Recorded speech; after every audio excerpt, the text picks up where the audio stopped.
Lenovo P620s and the Threadripper Pros had a transformational effect on our delivery of Jedi Survivor. Every element of our development got faster. We couldn't have done it without it.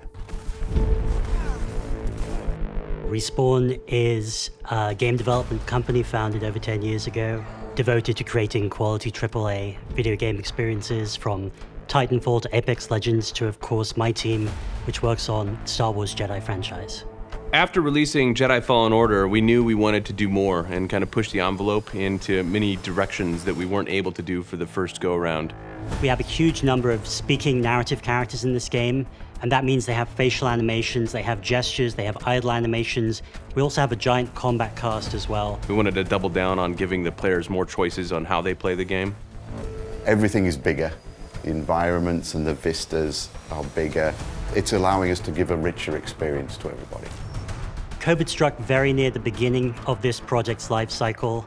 So we were going remote, and that creates all kinds of issues. A lot of that was around productivity. Things that we'd just taken for granted because we were all in one building together just ceased functioning straight away. Bandwidth, VPN access, the fact that builds are usually distributed on the LAN and suddenly you're on someone's home internet connection. So in the end, we decided to put the Lenovo P620s along with the AMD Threadripper Pros onto the desks of all of our developers, from programmers to designers to artists, which benefit all of us in different ways throughout the project. Just having a beast of a machine at home with a large number of cores really helps us compensate for that internet connection just not being where it needs to be for working remotely.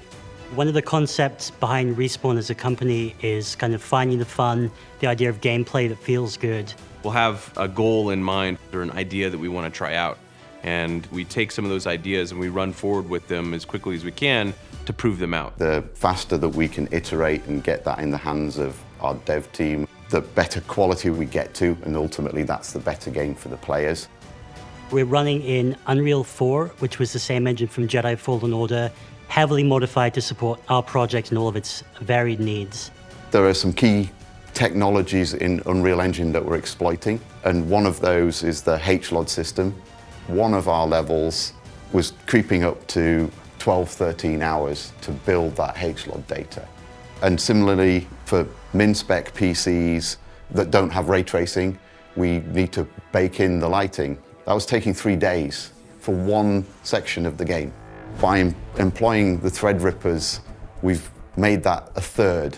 We found that our build time for cooked and packaged builds went from 12 to 15 hours down to 4 to 5 hours per build. A wasted day is massive for a team of our size, whereas if you're cooking every 4 hours, you have a lot of shots during the day to get a great build that is good for the team the next day. There were many reasons for choosing AMD as a partner. One of those key reasons was that AMD is the chipset in the Gen 5 consoles. Respawn is launching Jedi on those Gen 5 consoles and PC. The boon to development that the AMD Threadripper Pro had for us honestly can't be overstated. It's very empowering to our team and the whole entire project, and that uplift can be felt across the entire development cycle. The fact that the teams managed to deliver a high quality game in COVID world is a phenomenal achievement. Once you've experienced 32 or 64 cores, there's no going back. It really isn't. People would leave the company if we took those away from them now.